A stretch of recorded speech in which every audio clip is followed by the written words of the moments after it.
بسم الله الرحمن الرحيم.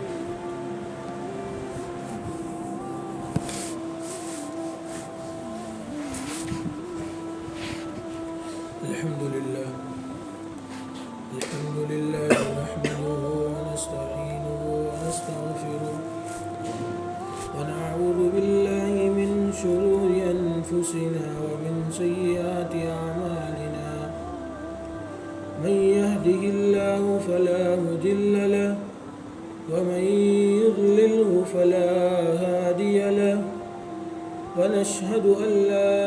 إله إلا الله وحده لا شريك له وأشهد أن محمدا عبده ورسوله. وصلى الله تبارك وتعالى وعلى آله وصحبه أجمعين وبارك وسلم تسليما كثيرا. أما بعد فأعوذ بالله من الشيطان الرجيم. بسم الله الرحمن الرحيم. يا أيها الذين آمنوا بالله ورسوله. وقال النبي صلى الله عليه وسلم: الإيمان بين الخوف والرجاء. صدق الله العظيم وصدق رسوله النبي الكريم. قابل صد احترام حضرات علماء کرام اور معزز ساتھیوں، دوستوں، بزرگوں، اللہ رب العزت کا بہت بڑا احسان اور کرم ہے کہ اس نے ہم کمزوروں کو ایمان جیسی ایک عظیم دولت عطا فرما کر اور ایمان کے تذکیروں کو سننے اور سنانے کا موقع عنایت فرمایا. اللہ رب العزت کا بہت بڑا احسان اور کرم ہے. اللہ رب العزت کا سب سے بڑا احسان ہم پر یہ ہوا کہ اللہ نے ایک انسان پر اپنی بے انتہا جن نعمتوں کو برسا رہے ہیں اور تا موت انسان پر اللہ رب العزت برساتے رہیں گے کہ ان نعمتوں کو اگر ہم شمار کرنا چاہیں تو ہم اس کو شمار نہیں کر سکتے. ان عظیم الشان نعمتوں میں سے ایک نعمت کہ اللہ رب العزت نے ہم انسانوں کو اور دنیا کی پوری مخلوقات کو عطا فرمائی کہ ایک ایسی شخصیت کو اور ایسی باعظمت اور رفیع المرتبہ شخصیت کو اللہ رب العزت نے اس روئے زمین پر اتارا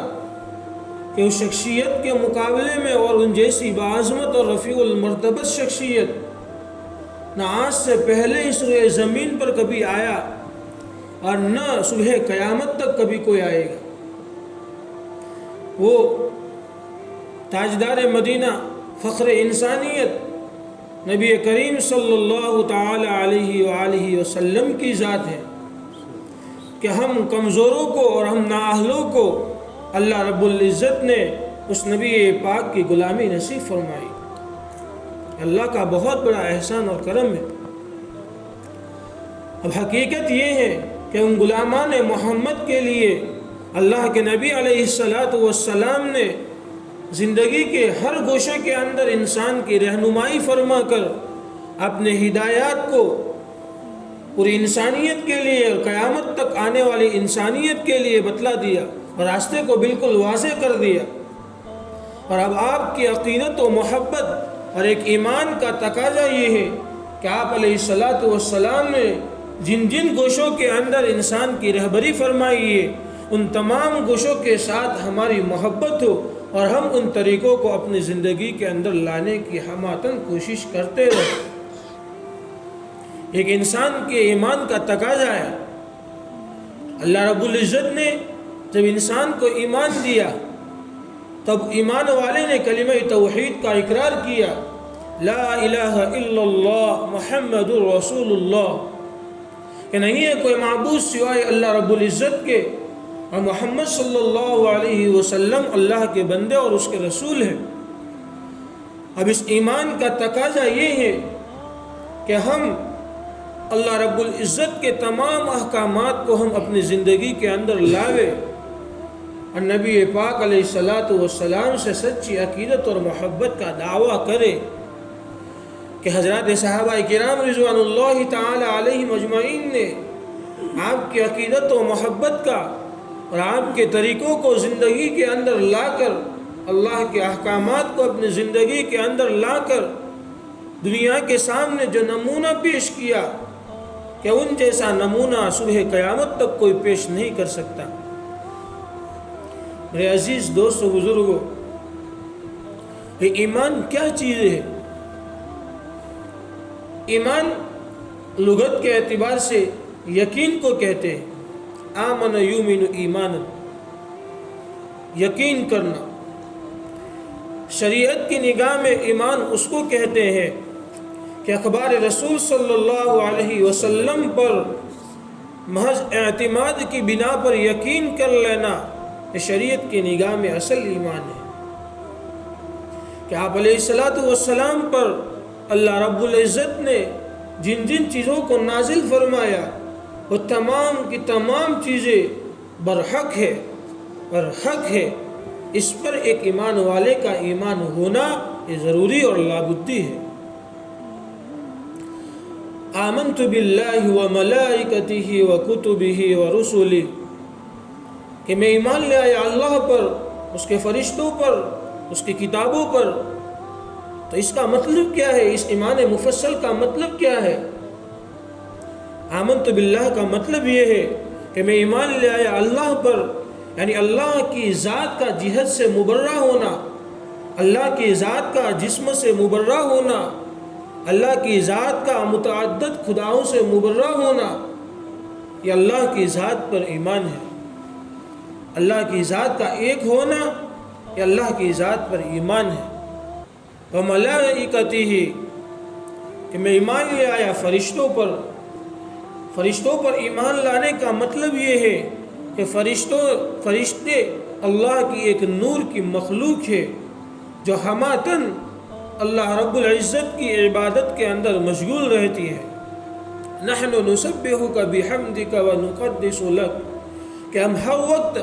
آپ کی عبادت کرتے ہیں، آپ کی تسبیح اور آپ کی پاکی اور آپ کی تقدیس کو بیان کرتے ہیں۔ یہ ہے فرشتوں کا خاصہ جو کہ نور کے بنی ہوئی اللہ کی ایک مخلوق ہے۔ وکتبہ، میں ایمان لے آیا آسمانی کتابوں پر۔ اس کا مطلب یہ ہے کہ اللہ رب العزت نے اس روئے زمین پر اپنے خزانہ غیب سے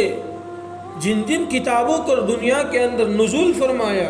ان تمام کتابوں پر میرا ایمان ہے،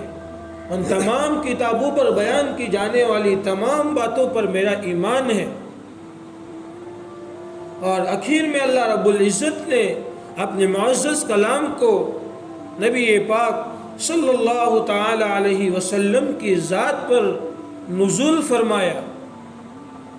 اور جس قرآن کو نزول فرما کر دنیا کی انسانیت کے لیے یہ پیغام ہے کہ یہ کتاب تمہارے لیے مشعل راہ ہے، یہ کتاب تمہارے لیے تمہاری زندگی کے ہر گوشے کے اندر ہدایت کا ذریعہ ہے، تمہاری زندگی گزارنے کا طریقہ اس کتاب میں موجود ہے، کہ جو انسان اس کی کتاب کو، اللہ کے کلام کو جس عظمت کے ساتھ اور جس وقار کے ساتھ وہ اس کو پڑھے گا، اللہ رب العزت اس کی طرف اس کے علم کو انکشاف فرمائے گی، پھر اس کے لیے زندگی گزارنے کا طریقہ بالکل آسان ہو جائے گا۔ الف لام میم ذالک الکتاب لا ریب فیہ ھدی للمتقین، کہ یہ ایسی کتاب ہے جس کے بارے میں کسی کو شک نہیں، اور یہ ہدایت ہے متقین کے لیے۔ متقی کون لوگ ہیں؟ کہ جن کی صفت کو اللہ رب العزت نے آگے بیان فرمایا کہ وہ لوگ جو کہ غیب پر ایمان رکھتے ہیں، ان چیزوں پر ایمان رکھتے ہیں جو کہ اللہ نے نازل فرمائی، وہ تمام کی تمام برحق ہے، اس بات پر وہ یقین رکھتے ہیں، یہ ہے متقین لوگ، اور ان لوگوں کے لیے ہدایت ہے، اور اصل یہ ایمان ہے۔ اللہ رب العزت نے ایمان کی حقیقت کو اس طرح بنایا ہے کہ اگر اس دنیا کے اندر رہ کر انسان اس کا کوئی تجربہ کرنا چاہے تو وہ نہیں کر سکتا۔ اس کو آپ مثال سے سمجھیے کہ ایک گھر کے اندر معصوم سی بچی ہے، اور وہ معصوم سی بچی جب ابا سے کوئی چیز کی خواہش کرتی ہے، کوئی کھلونا لانے کی، تو ابا اس کے لیے ریموٹ کنٹرول کار لے کر آتے ہیں۔ تو وہ ریموٹ جو ہوتا ہے وہ ابا کے ہاتھ میں ہوتا ہے، ابا اس کو ہلاتے ہیں اور وہ چلتی ہے۔ تو وہ معصوم بچی کیا سمجھتی ہے کہ یہ گاڑی اپنے آپ چلتی ہے، کہ وہ خود بخود اس طرف جاتی ہے، اس طرف جاتی ہے، اس طرف جاتی ہے۔ وہ معصوم بچی یہ سمجھتی ہے، لیکن جب اس کی نظر اپنے ابا کے ہاتھ پر پڑتی ہے تو وہ دیکھتی ہے کہ ابا کی انگلیاں ہلتی ہیں تو گاڑی چلتی ہے، ابا کی انگلیاں ہلنا بند ہو جاتی ہے تو وہ گاڑی رک جاتی ہے۔ وہ معصوم سی بچی سمجھ جاتی ہے کہ اس گاڑی کو چلانے والا، اس گاڑی کو اور اس کار کو چلانے والا میرے ابو ہے، کہ جو چلاتے ہیں تو چلتی ہے، وہ روکتے ہیں تو رک جاتی ہے۔ لیکن میرے عزیز دوستو بزرگوں، اس ایمان کا تعلق جو آج اللہ نے ہمارے قلوب سے بنایا،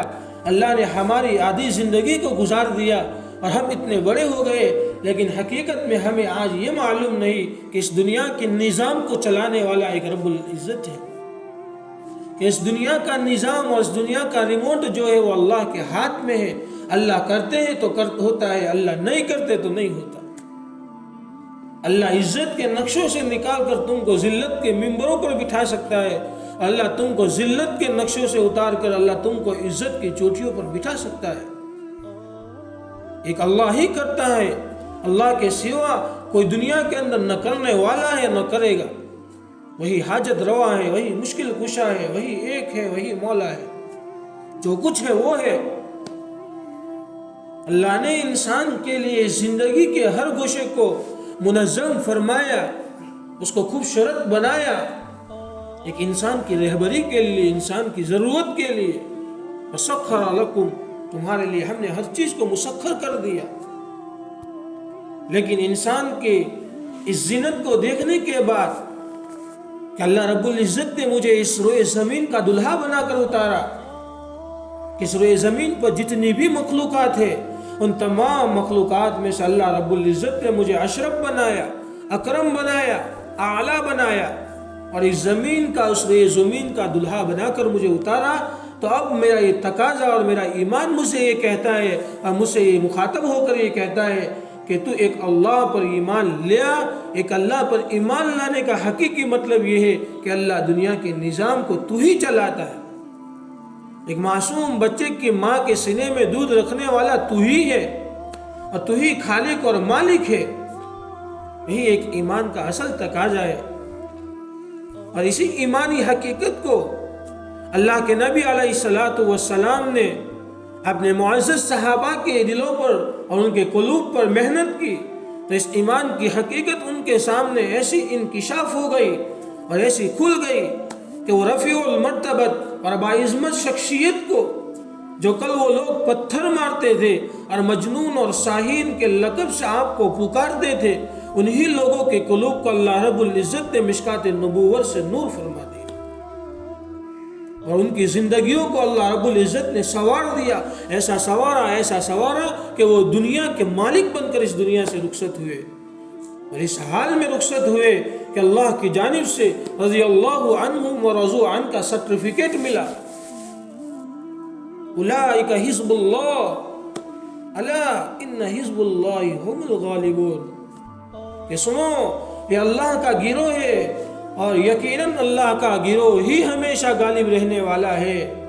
اور حضرات صحابہ نے اس دنیا پر حکومت کی، اور دنیا کی تمام انسانیت پر، اور چاہے ان کے سامنے کیسی سپر پاور طاقت ہو، اللہ رب العزت نے اس ایمانی قوت سے، اس روحانی قوت سے ان کے سامنے کی طاقت کو زیر کر دیا، اور اللہ رب العزت نے اس کا ان کو مالک بنا دیا۔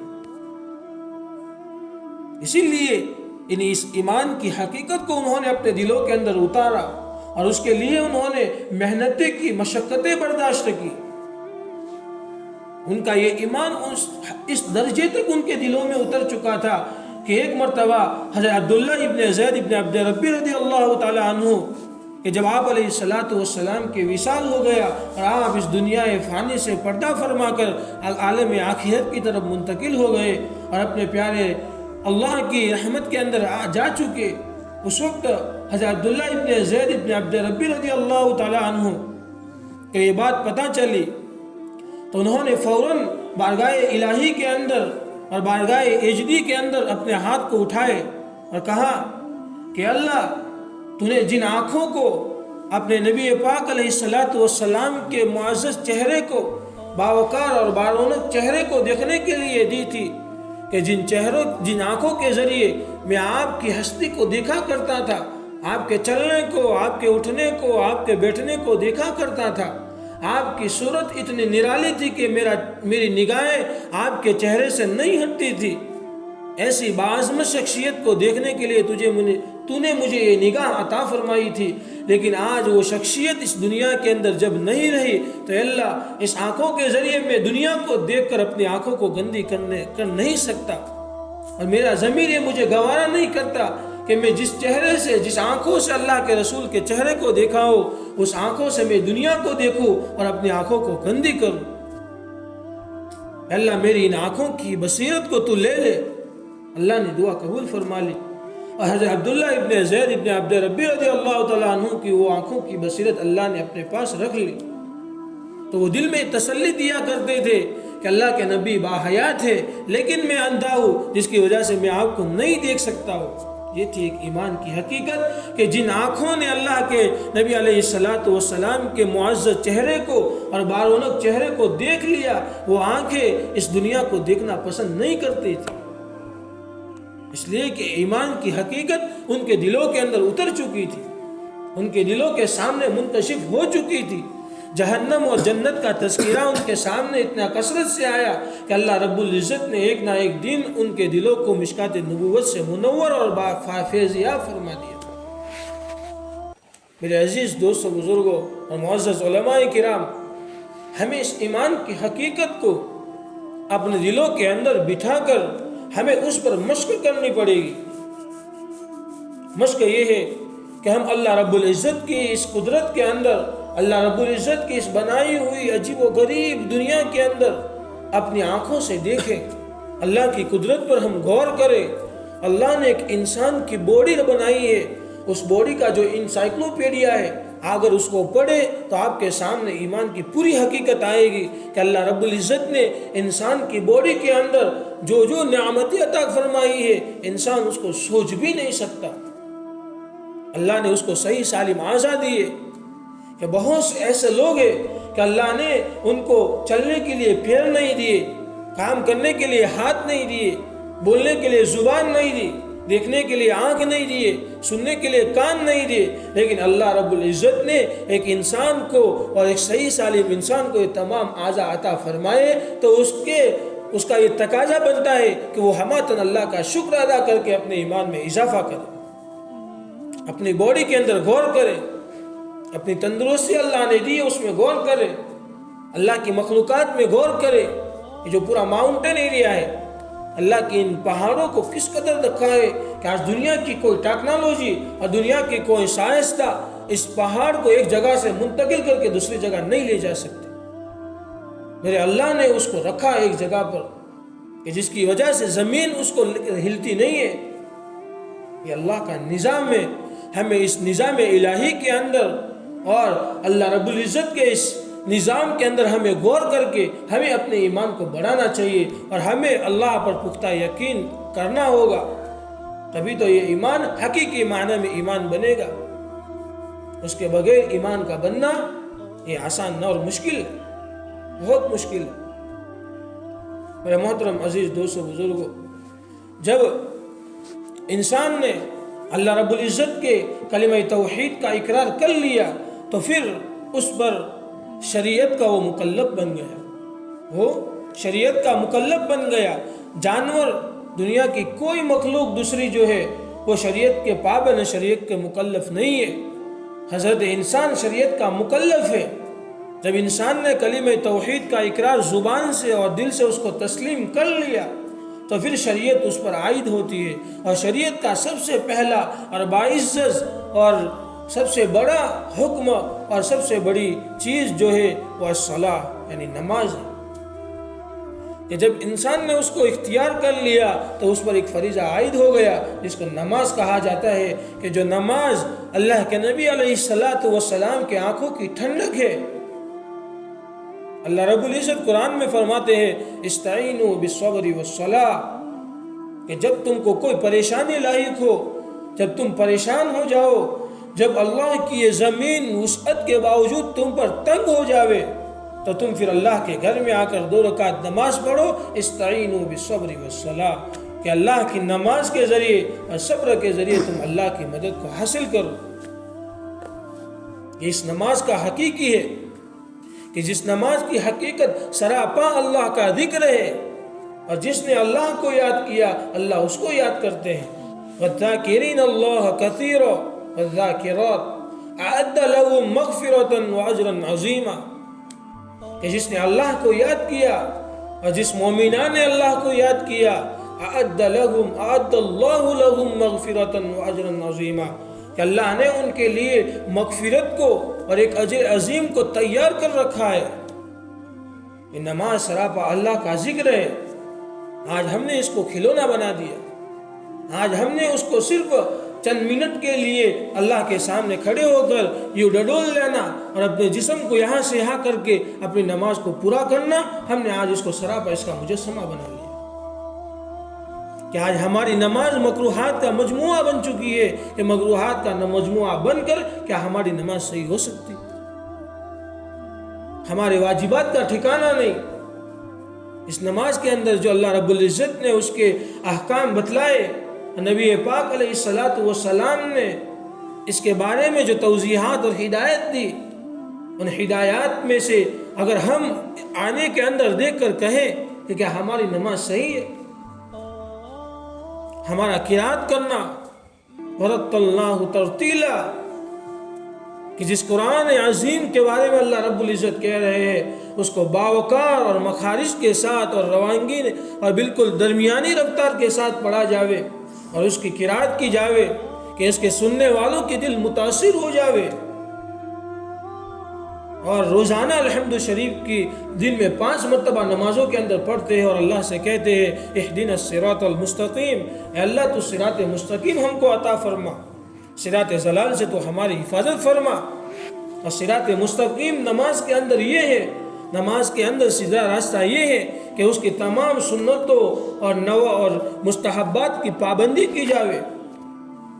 ان کے مستحبات کو جان جان کر ہماری نماز کو خوشی اور خضوع والی بنانے کی اللہ سے مانگنے کی، اللہ سے توفیق مانگے۔ حضرات صحابہ کرام رضوان اللہ علیہ مجمعین نے جن نمازوں کا عملی نمونہ، اللہ کے رسول صلی اللہ علیہ وسلم کی ذات نے جس نماز کا عملی نمونہ اور اس کو پریکٹیکلی سمجھا کر اس انسانیت کے لیے ہدایت کو بنایا، اس عظیم الشان شخصیت نے اللہ کے اس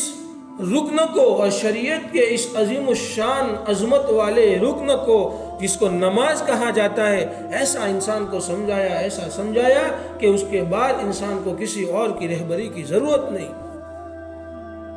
میرے عزیز دوستو بزرگوں، حضرات صحابہ کرام رضوان اللہ علیہ مجمعین میں سے ایک مرتبہ اللہ کے رسول کا قافلہ آیا، کسی جہاد کا موقع تھا غالباً، دو صحابہ کرام کو اللہ کے رسول نے ایک پہاڑی پر نگراں متعین کیے، ایک انصار میں سے ایک مہاجر میں سے حضرت عمار بن یاسر رضی اللہ تعالی عنہ، اور انصار میں سے ایک اور صحابی تھے، انہوں نے اللہ کے رسول نے ان کو نگراں متعین کیا۔ اب پوری رات کے لیے وہ ایک پہاڑ پر نگراں کر رہے ہیں، تو ان لوگوں نے آپس میں باری متعین کر لی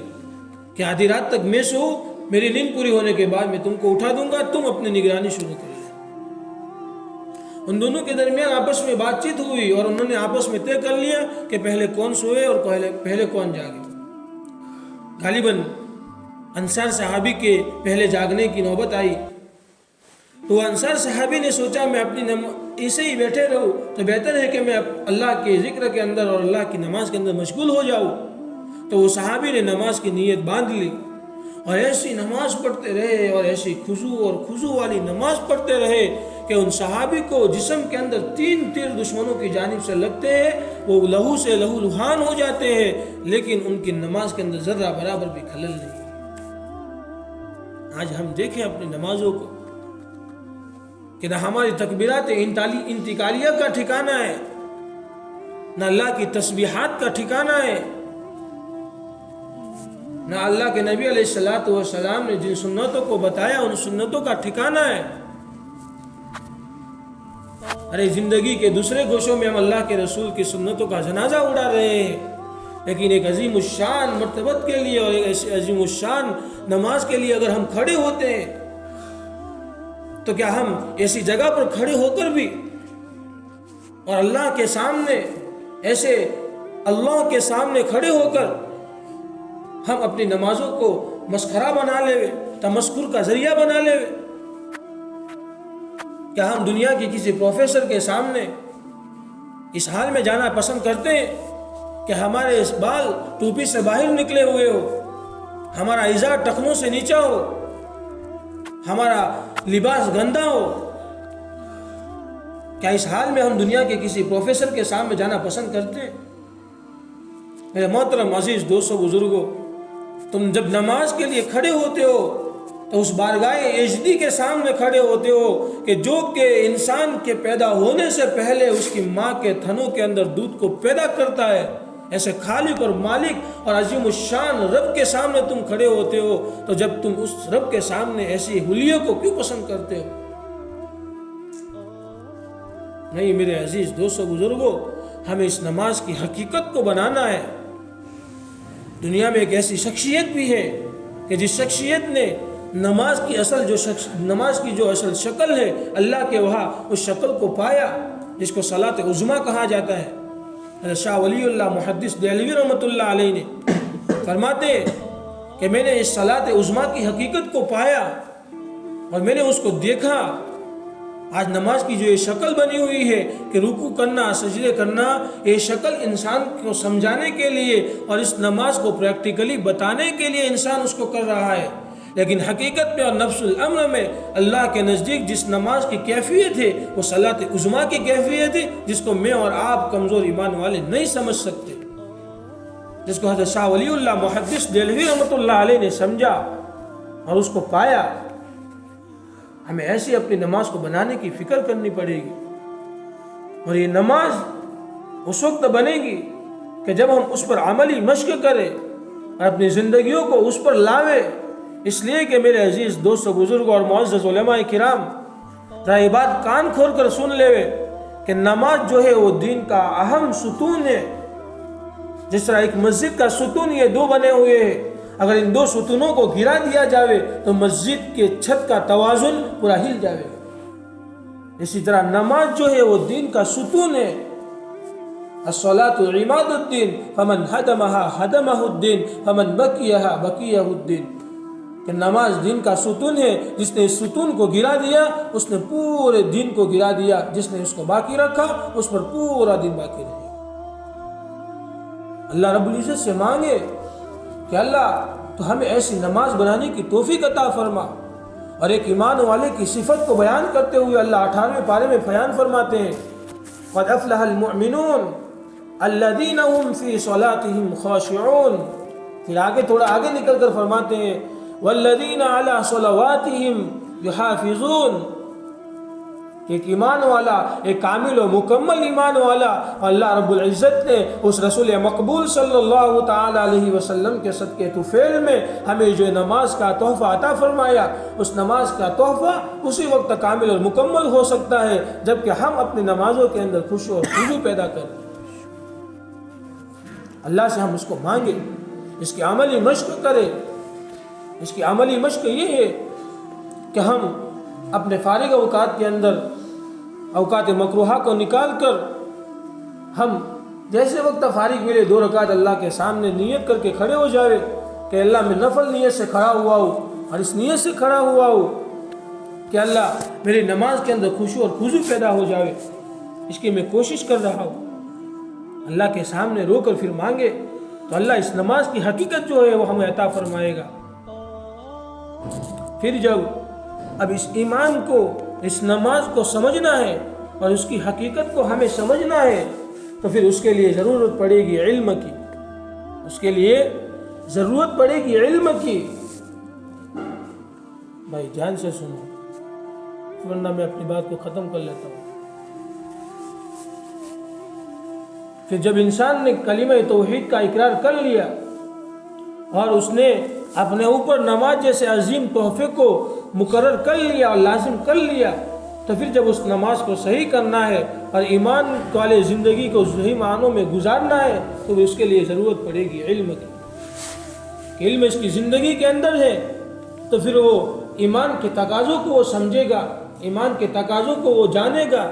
نماز کی حقیقت کو وہ جانے گا، نماز کے سنن و مستحبات کو وہ جانے گا، کہ اس کو جان کر پھر اس کو عملی مشق کر کے اس کو اپنی زندگی کے اندر وہ لائے گا۔ اس کے لیے علم و ذکر کی ضرورت پڑے گی۔ علم کیا ہے؟ علم ایک روشنی ہے، علم ایک راستہ ہے کہ علم ایسے بھٹکے ہوئے کو راستہ دکھلاتا ہے۔ ہم یہاں پر نئے ہیں، ہمیں یہاں کے راستے معلوم نہیں، اور آپ حضرات کو یہاں کے راستے معلوم ہیں۔ ہم یہاں کے بھٹکے ہوئے ہیں، اگر یہاں کے ایک راستے کا بھی ہمیں علم ہو جائے تو میں اس کا عالم ہوں، مجھے اس راستے کے بارے میں معلوم ہے۔ اور انسان کو شریعت کے جس حکم کا علم ہو وہ اس حکم کا عالم ہے، وہ اس حکم کا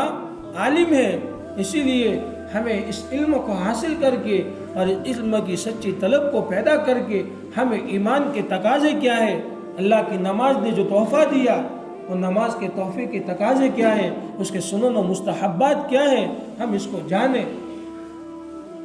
کہ علم ایک بھٹکے ہوئے کو راستہ دکھلاتا ہے۔ حدیث کے اندر ہے من خرج فی طلب العلم فهو فی سبیل اللہ حتی یرجع، کہ جو شخص علم حاصل کرنے کے لیے نکلتا ہے اللہ کے راستے میں یہاں تک کہ وہ اپنے گھر کو واپس لوٹے۔ جب علم حاصل کرنے کے لیے بندہ نکلتا ہے تو فرشتے اس کے لیے پر بچھاتے ہیں، دنیا کی مخلوقات اس کے لیے دعائیں مغفرت کرتی ہیں، حتیٰ کہ سمندر کی مچھلیاں اور سمندر کی مخلوق بھی اس کے لیے دعائیں مغفرت کرتی ہے۔ فرشتے اپنی پرواز کو روک دیتے ہیں۔ یہ ہے علم۔ علم اصل میں ہے اس چیز کا نام کہ ایک بھٹکے ہوئے کو راستہ دکھلا دے۔ ایک جنگل میں ایک انسان ہے اور وہ راستہ بھٹک چکا ہے، اس کے پاس علم نہیں ہے کہ ایسے وقت کے اندر مجھے کیا کرنا چاہیے، اس کے پاس علم نہیں ہے تو ظاہر سی بات ہے وہ شیر اور بھیڑیوں کا شکار بن جائے گا۔ لیکن اگر اس کے پاس علم ہے،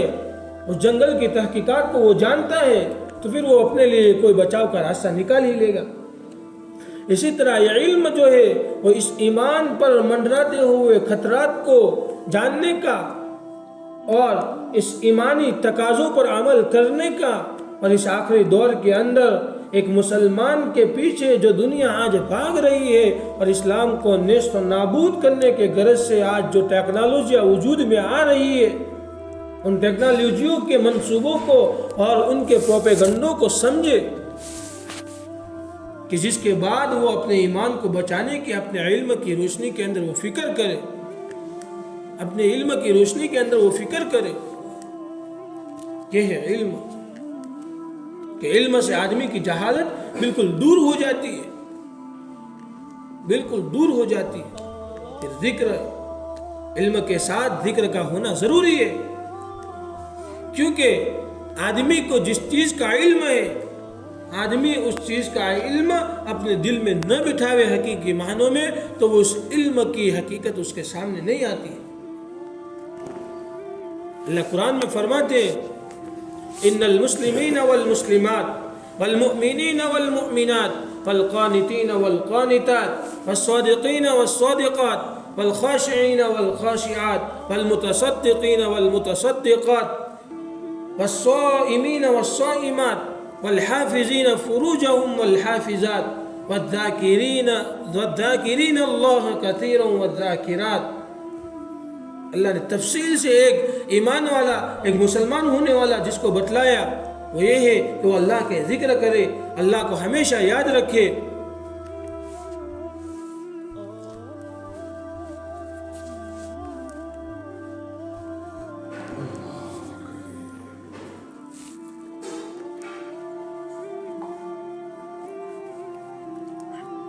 وہ اللہ کے ذکر کے اندر مشغول رہے۔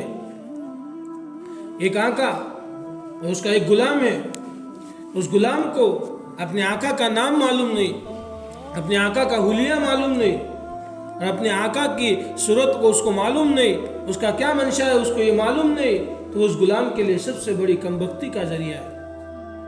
اس کو کوئی تسلیم نہیں کرتا، اس کو سب بیوقوف کہتے ہیں۔ اسی طرح میرے عزیز دوستوں بزرگوں، ہم نے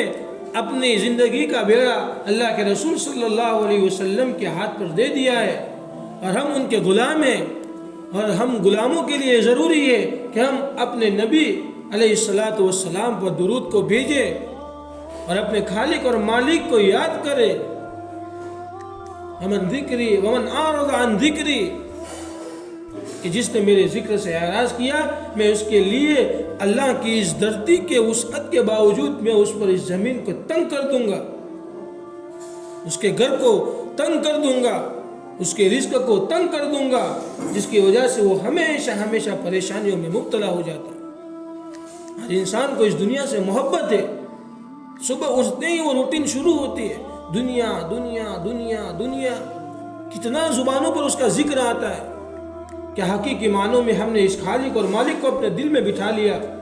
اور اس کا ذکر ہماری زبان زد ہو گیا اور ہماری زبانوں پر آنا شروع ہو گیا، اور ہم اس کے پیرو بن چکے،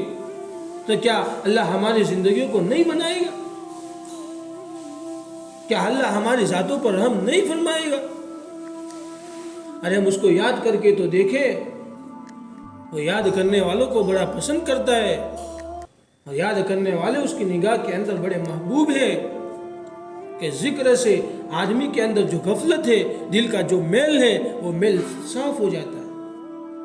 جب وہ میل صاف ہوگا تو اللہ کی معرفت کا نور اس کے دل کے اندر آئے گا، اور جب اللہ کی معرفت کا نور اس کے دل کے اندر آئے گا، دنیا کی محبت اس سے نکلے گی، اللہ کی محبت اس کے دل میں بیٹھے گی، اور ایسی بیٹھے گی کہ مسجدوں سے نکلنے کا اس کا جی نہیں چاہے گا۔ یہ اللہ کی معرفت ہے، ہمیں اس اللہ کی معرفت کو حاصل کرنا ہے، لیکن سب سے پہلے اپنے دل کو گناہوں سے پاک اور صاف کرنا پڑے گا۔ آج ہم نے اسلام کی اس گاڑی کو ایسا توڑا کہ وہ گاڑی چاروں طرف سے پنچر ہو کر وہ چلنے کو آگے نام نہیں لے رہی۔ ہر طرف سے ہم نے اپنے عملی طور پر حملے کیے اور اس کو اس گاڑی کو آگے چلنے نہیں دیے۔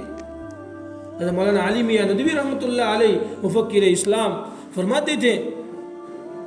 کہ ہماری بدعملی یہ اسلام کے بدنامی کا سبب ہے۔ اسلام کو کسی اور نے خراب نہیں کیا، ہمیں نے اسلام کو خراب کیا۔ ہمارے دلوں سے اس دنیا کی محبت بیٹھی اور اللہ کی محبت نکل گئی، جس کی وجہ سے اللہ کا ذکر ہمیں نہیں آتا، اللہ کی یاد نہیں آتی۔ کہ اگر اللہ کی یاد آتی تو حضرت صحابہ کرام رضوان اللہ تعالی علیہم مجمعین کی زندگیوں کو آپ دیکھیں کہ کیا ان کے زمانے کے اندر اسلام بدنام تھا؟ اللہ نے اسلام کو غالب کیا، ہر حال میں غالب کیا، اس لیے کہ وہ اللہ کو ہماتن یاد رکھتے تھے، اللہ کے نبی کے تذکرے کو ہماتن یاد رکھتے تھے، وہ بھی زراعت کرتے تھے، کھیتی باڑی کا وہ بھی کام کرتے تھے، لیکن اللہ کے رسول صلی اللہ علیہ وسلم کے ایک مجلس کو وہ چھوڑنا گوارا نہیں کرتے تھے۔ صبح اٹھے اور آپ کا چہرہ انور آپ ان آنکھوں کو نہ دکھائی دے، بڑے پریشان ہو جاتے تھے، کہاں گئے میرے آقا، کہاں ہے؟ ان غلامان کے لیے بڑی فکر کی بات ہوتی تھی۔ اس لیے میرے عزیز دوستو بزرگوں، ہمیں اللہ کا ہماتن ذکر کرنا ہے، کہ جو ذکر ان گناہوں کو دل سے نکالے گا، اللہ کی معرفت دلوں کے اندر لائے گا، اور اللہ اپنی معرفت کا نور ہمیں عطا فرمائے گا۔ یہ پھر آدمی جب علم کو جانے گا تو اس کو سب معلوم ہو جائے گا، ذکر کو کرے گا تو پھر آدمی آٹومیٹک دوسرے کو حقوق ادا کرنے والا بن جائے گا، کہ جب اس نے اللہ کا حق ادا کر لیا، اور جس نے اللہ کا حق ادا کیا وہ دوسروں کے حقوق ادا کرنے کے لیے آٹومیٹک اس کے اندر آ جاتے ہیں، دوسروں کے حقوق اس کے اندر آٹومیٹک آ جاتے ہیں۔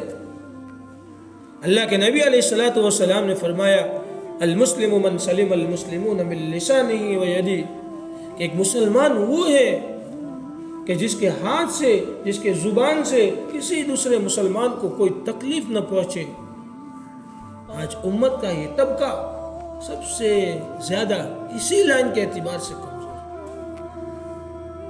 سب سے چھوٹی چھوٹی بات پر لڑائی کرنا، چھوٹی چھوٹی بات پر جھگڑے کرنا، چھوٹی چھوٹی بات پر ایک انسان کی عیب کو دوسرے کے سامنے ظاہر کرنا، اس کے دل کو چھلی کرنا، یہ سب نہیں ہے۔ اللہ نے ہمیں ہر ایک کے حقوق بتائے، حتیٰ کہ فخر انسانیت سید الرسل صلی اللہ تعالی علیہ وسلم نے انسان تو انسان، حیوانات تو حیوانات، بلکہ جمادات و نباتات کے بھی حقوق بتلائے۔ ہر گوشے میں انسان کی رہبری فرمائی کہ انسان تیری ذات کی یہ حقوق ہے، تیرے والدین کی یہ حقوق ہے، تیرے بھائی بہنوں کی یہ حقوق ہے۔ والدین کے جانے کے بعد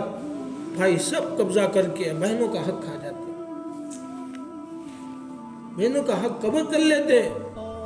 اور پھر کتوں کو باہر جا کے روٹی ڈالتے ہیں۔ یاد رکھو، کتوں بلی کو دانے ڈالنے سے بہنوں کا حق معاف نہیں ہوتا، یہ حق معاف نہیں ہوتا۔ وہ ایک روٹی روزانہ کھلا کر یہ سمجھتے ہیں کہ میں نے تو حق ادا کر لیا۔ نہیں، جب اپنے حقیقی بہن کا حق تم کھا کر بیٹھے ہو تو پھر اس کتے کو تم کس منہ سے کھلا رہے ہو اور یہ کہہ رہے ہو کہ میں نے اپنا حق ادا کر لیا۔ آج ایک حقیقت اور کڑوی بات میں کہتا ہوں کہ جب وفاداری کی مثال کا دینے کا وقت ہوتا ہے اور جب وفاداری کی بات آتی ہے تو انسان کتے کی مثال لیتا ہے۔ اس کی مثال لیتا ہے بھائی، کتے کی مثال لیتا ہے۔ حالانکہ جس انسان کو اللہ رب العزت نے وفاداری کا مجسمہ بنا کر اتارا تھا، اس کے پاس تو عقل نہیں ہے، عقل ہمارے پاس ہے، لیکن آج انسان خود وفادار ہونے کے بجائے اس وفاداری کی مثال کتے کو بتا رہا ہے۔ یہی ہماری وفاداری تھی کہ اللہ کے رسول صلی اللہ علیہ وسلم کی ان ہدایت کا یہی نتیجہ تھا کہ آپ نے ہمیں زندگی کے اندر یہ تعلیم دی تھی۔ نہیں میرے عزیز دوستو بزرگوں، لا ایمان لمن لا امانت اللہ ولا دین لمن لا عہد اللہ۔ جس شخص کے اندر ایمان نہیں ہے، جس کے اندر امانت نہیں ہے، جس کے اندر وفاداری نہیں ہے، اور اس شخص کے اندر دین نہیں ہے، جس کے اندر کسی دوسرے کے معاہدے کا، اللہ کے معاہدے کی پاسداری اس کے اندر نہیں ہے۔ میرے عزیز دوستو بزرگوں، زیادہ تفصیل کے اندر جانے سے بات لمبی ہو جائے گی، لیکن میں ضرور اتنا کہوں گا کہ ہم اپنے گھر والوں کے حقوق کو جانیں، اور حقوق کیا ہیں ان پر حضرات علماء کرام سے پوچھیں، دین کی مجلسوں کے اندر بیٹھے، دین کی محفلوں کے اندر بیٹھے، اور ان حقوق کو جاننے کی حکمہ حق کو کوشش کرے، اور پھر ان حقوق کو ادا کرنے کی کوشش کرے، اور اس کو ادا کرنے کی ہم فکر میں رہے۔ پھر جب انسان ان تمام کو چلتا ہے، ان تمام کو اپنی زندگی میں لاتا ہے، تو اس کے لیے ضروری ہے کہ اپنے دل کے اندر للہیت کو پیدا کرے، للہیت کو پیدا کرے۔ یہ دوسرے مسلمان کے حقوق کے اندر ایک بھوکا ہوئے تو اس کو کھانا کھلایا جاوے، وہ پیاسا ہوئے تو اس کو پانی پلایا جاوے، اس کو کپڑوں کی ضرورت ہے اس کو کپڑا دیا جاوے، لیکن جب یہ وہ دے رہا ہے تو کیا اس کے اندر للہیت ہے یا مخلوق کی ریاکاری؟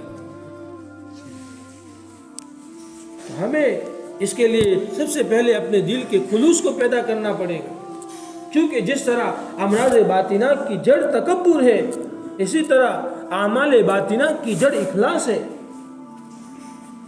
اور رضامندی الہی کا عظیم پیش خیمہ ہے کہ اس کے دینے میں، اس کے پانی پلانے میں، اس کو انسان کی ضرورت پوری کرنے میں کیا اس کا اخلاص ہے یا پھر لوگوں کو دکھانے کے لیے دے رہا ہے۔ سب سے پہلی بات یہی دیکھی جائے گی۔ ان اللہ لا ينظر الى اموالکم وصورکم بل ينظر الى قلوبکم واعمالکم۔ اللہ دیکھتے ہیں تمہاری صورتوں کی طرف نہیں، تمہارے پاس مال کتنا ہے اس کی طرف نہیں دیکھتے، اللہ دیکھتے ہیں تو تمہارے قلوب کی طرف دیکھتے ہیں، تمہارے اعمال کی طرف دیکھتے ہیں۔ کہ تمہارے اعمال کی نیت کیا ہے، تمہارے اعمال کیا ہے۔ اللہ اس کو دیکھتے ہیں۔ آج انسان شریعت کو آڑ بنا کر، شریعت کو آڑے لا کر کتنا بڑا اپنا کام نکلوا لیتا ہے۔ وہ کیا کہتے ہیں؟ تو دین کا حکم ہے۔ میرے عزیز دوستو بزرگوں، اسی طرح زندگی کی باغ دوڑ آگے نہیں بڑھے گی۔ جب ہمیں کرنا ہے تو پھر ہم کسی اور کے لیے کیوں کریں؟ اس اللہ کے لیے کرے کہ جس نے ہم کو پیدا کیا، جس نے ہمیں روزی دی، جس نے ہمیں رزق دیا، اس اللہ کے لیے ہم کریں۔ میرے عزیز دوستو بزرگوں، پھر آدمی جب ان شعبوں کو اپنے اندر لاوے،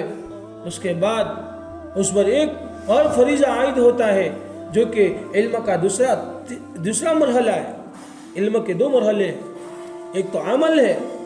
عمل یہ ہے کہ ایک دوسرے کے حقوق کو جان کر، اللہ کے حقوق کو جان کر، اللہ کے نبی کے حقوق ہم پر کیا ہے، ہماری ذات کے حقوق ہم پر کیا ہے، ان سب کو جان کر وہ پھر اپنی زندگی کے اندر لاوے۔ پھر اس پر ایک اور دوسرا علم کا مرحلہ لازم ہوتا ہے اور عائد ہوتا ہے، وہ یہ ہے کہ اس کی تبلیغ کرے، وہ اس کی تبلیغ کرے اور اس کو اپنے دوسرے مسلمان بھائی کے پاس پہنچانے کی فکر کرے اور اس کو جہنم کے راستے سے ہٹا کر جنت والے راستے کی طرف لانے کی فکر کرے۔ اس کا دھیان مخلوقات سے ہٹا کر ایک خالق کی طرف لاوے، اس کا دھیان مال کی طرف سے آخرت اعمال کی طرف لے جاوے اور اس کا دھیان دنیا سے آخرت کی طرف لے جاوے کہ ان باتوں کو ان بھائی کو بتا کر اور ایک انسانیت کے سامنے دین کی سچائی کو رکھ کر ہم اللہ کی اس نعمت کا شکر ادا کریں اور اس کا حق ادا کریں۔ اللہ نے ہماری جانوں کو اور مالوں کو جنت کے بدلے میں خرید لیا ہے۔ اگر ہم نے اس کے اندر خیانت کی، ہم نے اس کا کما حق ادا نہیں کیا اور ہم نہیں کر سکتے، ہمارا ناقص علم اور ہماری کمزوری اور ہماری ایمان کا ضعف اس کا کما حق ادا نہیں کر سکتے، لیکن اگر ہم نے کوشش کی، اللہ رب العزت ہماری اس کوشش کی لاج رکھ لیں گے اور ہماری اس کوشش کو قبول فرما لیں گے۔ بلغ عنی ولو آیا، اگر ایک بات بھی ہے تو تم اس کو دوسرے تک پہنچاؤ، نہیں پہنچایا تو تم سے اس کا سوال کیا جائے گا، تم اس کی ذمہ دار بن گئے۔ کلکم راعٍ وهو مسئول عن رعیتہ فالامام الذی علی الناس راع وهو مسئول عن رعیتہ۔ ہر ایک ذمہ دار ہے، اگر اس نے اس ذمہ داری کو دوسرے تک نہیں پہنچایا اور اس کا حق ادا نہیں کیا، وهو مسئول عن رعیتہ، کہ وہ پوچھا جائے گا اپنی رعیت کے بارے میں۔ ہاں میرے عزیز دوستو بزرگوں، ہمیں ان چیزوں کو اپنی زندگی کے اندر لا کر ایک صحیح معنوں کے اندر اللہ کا بندہ بن کر زندگی گزارنے کی کوشش کریں، تو پھر اللہ کا حقیقی معنوں کے اندر معرفت ہمارے دلوں کے اندر آئے گی۔ اور اللہ کے نبی علیہ السلام کی زندگی کے گزارنے کا جو طریقہ تھا، وہ طریقہ اور آپ کی جو زندگی تھی، ایک شریفانہ زندگی، اللہ کے حکام والی زندگی، وہ زندگی ہمارے اندر آئے گی۔ اللہ تعالیٰ ہم سب کو کہنے سننے سے زیادہ عمل کی توفیق عطا فرماوے اور اللہ اپنی معرفت کا نور عطا فرماوے، ہماری زندگیوں کو آسان فرماوے اور ہمارے لیے دین پر چلنا آسان فرما کر اللہ ہمارا خاتمہ بالخیر فرماوے۔ سبحان ربک رب العزت عما یصفون وسلام علی المرسلین والحمد للہ رب